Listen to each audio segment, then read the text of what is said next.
Hello friends, नमस्कार।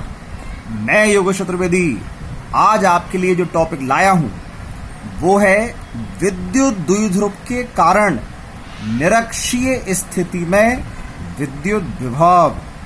Friends, इसके पहले आप अक्षीय स्थिति में विभव ज्ञात कर चुके हैं। जैसे आपने फर्स्ट चैप्टर में विद्युत द्विध्रुव के कारण अक्षीय स्थिति में और निरक्षीय स्थिति में तीव्रता ज्ञात की थी, वैसे ही आप अब विद्युत द्विध्रुव के कारण अक्षीय स्थिति में और निरक्षीय स्थिति में भी विद्युत विभव ज्ञात करते हैं। तो अक्षीय स्थिति हमारी हो चुकी है। आज हम देखेंगे निरक्षीय स्थिति में विद्युत विभव। तो सबसे पहले हमको ये समझना पड़ता है कि विद्युत द्विध्रुव की निरक्षीय स्थिति क्या होती है।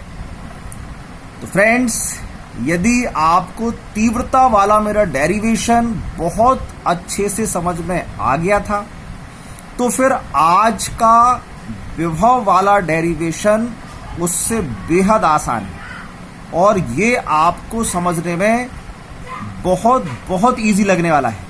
लेकिन यदि आपने वो डेरिवेशन नहीं देखा है तो फिर आप इसमें बहुत अच्छे से एक बार समझ लीजिए कि इस निरक्षीय स्थिति का क्या मतलब है।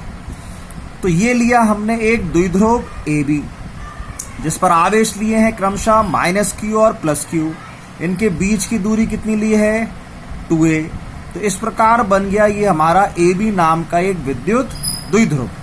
अब इस विद्युत द्विध्रुव की निरक्षीय स्थिति का मतलब है कि आप इस द्विध्रुव पर लंबार्धक खींचें।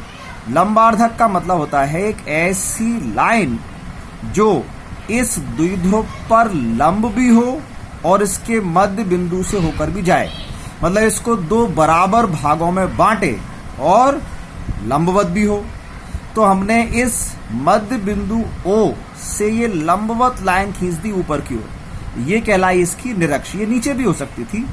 अब अगर कोई बिंदु ये जो लाइन दिख रही है इस पर होगा तो उसकी पोजीशन, उसकी स्थिति कहलाएगी आपकी निरक्षीय स्थिति।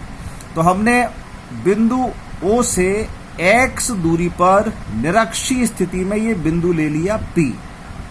तो अब इस द्विध्रुव AB के सापेक्ष P की पोजीशन क्या कहलाई, P की स्थिति क्या हुई, निरक्षीय स्थिति। तो इस बिंदु P पर हमको अब विद्युत विभव का मान ज्ञात करना है। तो फ्रेंड्स, अब विभव का मान ज्ञात कैसे करें? तो जैसे हमने अक्षीय स्थिति में किया था कि अलग अलग दोनों आवेशों के कारण बिंदु P पर विभव ज्ञात किया था, फिर उसका परिणाम ही निकाला था, वैसे यहां भी करेंगे। लेकिन यहां पर जब आप विभव निकालेंगे तो विभव में इस -Q आवेश से बिंदु P की दूरी आएगी, +Q आवेश से भी बिंदु P की दूरी रखनी पड़ेगी। तो इस दूरी AP और BP की वैल्यू क्या होगी ये आप डायरेक्ट नहीं निकाल सकते हैं, मतलब इसको हमें पहले सॉल्व कर लेना चाहिए ताकि जब हम AP और BP की वैल्यू रखें तो हमारा डेरिवेशन इजीली सॉल्व हो जाए। तो इस प्रकार आज के डेरिवेशन की पूरी कहानी आप समझ गए होंगे कि हम क्या करने वाले हैं। तो इसी चीज को हमने यहाँ पर थ्योरी में लिख दिया है। चित्र में AB एक विद्युत द्विध्रुव है जिस पर आवेश क्रमशः -Q व +Q है। इनके बीच की दूरी 2a है। इसे कैपिटल K परावैद्युतांक वाले माध्यम में रखा गया है। आप इसको वायु या निर्वात में भी रख सकते थे। मैंने लिया है कैपिटल K परावैद्युतांक वाला माध्यम। द्विध्रुव के मध्य बिंदु O से x दूरी पर, ये मध्य बिंदु O है, ये x दूरी पर निरक्षीय स्थिति में कोई बिंदु P है जिस पर विद्युत विभव का मान ज्ञात करना है। अब मैंने आपसे कहा था कि हम पहले दूरी निकालेंगे, तो दूरी निकालने के लिए हम आ रहे हैं समकोण त्रिभुज AOP में। तो समकोण त्रिभुज AOP में जब आप आएंगे तो आपको AP की वैल्यू ज्ञात करनी है, OP की वैल्यू और इस AO की वैल्यू आप जानते हैं। तो जब हमको समकोण त्रिभुज में दो भुजाएं ज्ञात हों और तीसरी भुजा ज्ञात करनी हो तो लगाते हैं हम पाइथागोरस प्रमेय। तो समकोण त्रिभुज AOP में लगाई हमने पाइथागोरस प्रमेय।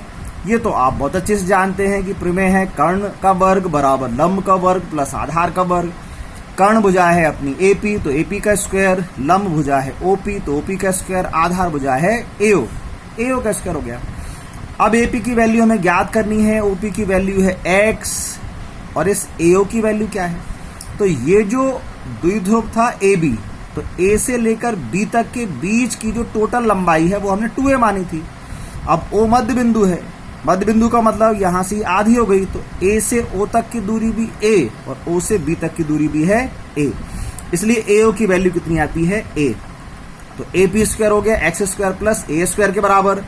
अब हम जब ए पी की वैल्यू बनाएंगे तो स्क्वायर का साइड ट्रांसफर पक्षांतर करेंगे तो अंडर रूट हो जाएगा।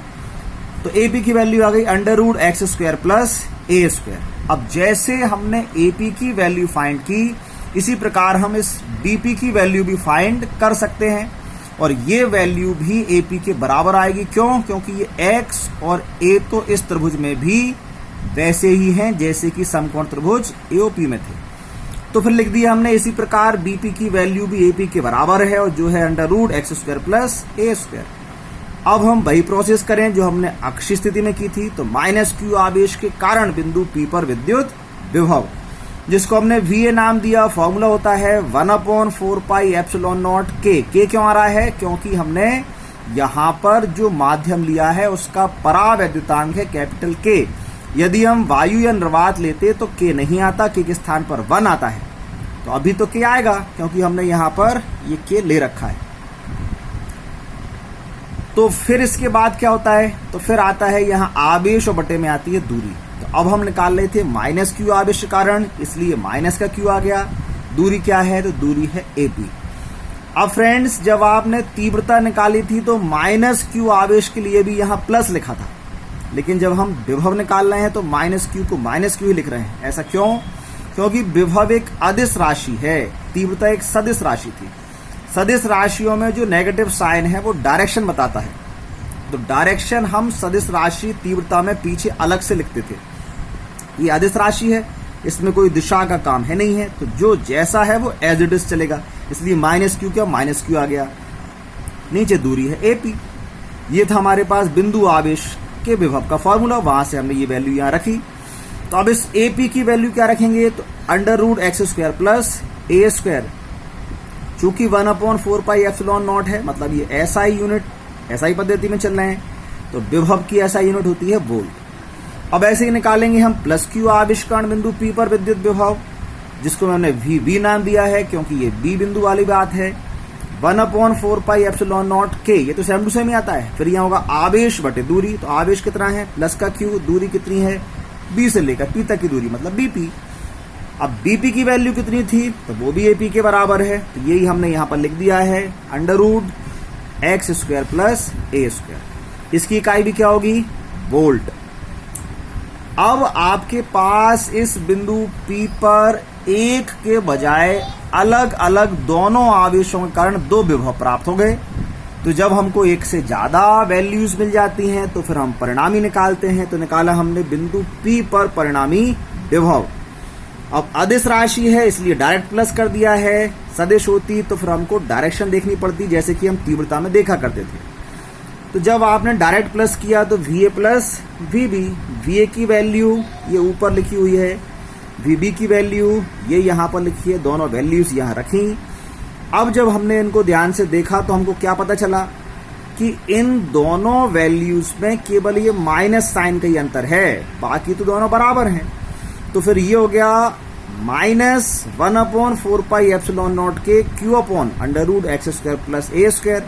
और ये बन गया प्लस 1/4 पाई एप्सिलॉन नॉट के Q upon under root X square plus A square. तो जब दो बराबर राशियां हो गई, घट रही हैं विपरीत साइन कारण, तो कैंसिल हो गई। आंसर कितना आ गया? 0।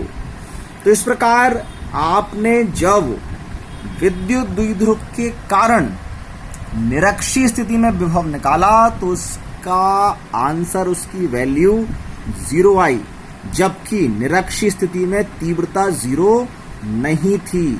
तो फ्रेंड्स, आपको इस चीज को भी ध्यान रखना है क्योंकि ऑब्जेक्ट में ये पूछा जा सकता है कि क्या कोई ऐसी स्थिति संभव है जिस पर तीव्रता जीरो ना हो लेकिन विभव जीरो है हो, तो जी हाँ, वो स्थिति है निरक्षीय स्थिति। जब निरक्षीय स्थिति में हमने इस डेरिवेशन को किया है तो हम विभव के लिए कर रहे हैं। तीव्रता भी हम करके देख चुके हैं, वहां तीव्रता जीरो नहीं आई थी, यहां विभव जीरो आ गया है। तो इसलिए ये ऑब्जेक्ट के हिसाब से भी बहुत अच्छा ऑब्जेक्ट है और डेरिवेशन तो फिर मजेदार है ही। तो फ्रेंड्स, मुझे उम्मीद है आपको आज का मेरा ये वीडियो पसंद आया होगा, टॉपिक आपने अच्छे से समझ लिया होगा। अब बढ़िया फर्स्ट क्लास इसके नोट्स बनाइए और बहुत मन लगाकर पढ़िए, स्वस्थ रहिए, मस्त रहिए। फिर मिलेंगे अपने किसी नेक्स्ट वीडियो में, फिर किसी मजेदार टॉपिक के साथ। तब तक बहुत मन लगाकर पढ़ाई करें। नमस्कार।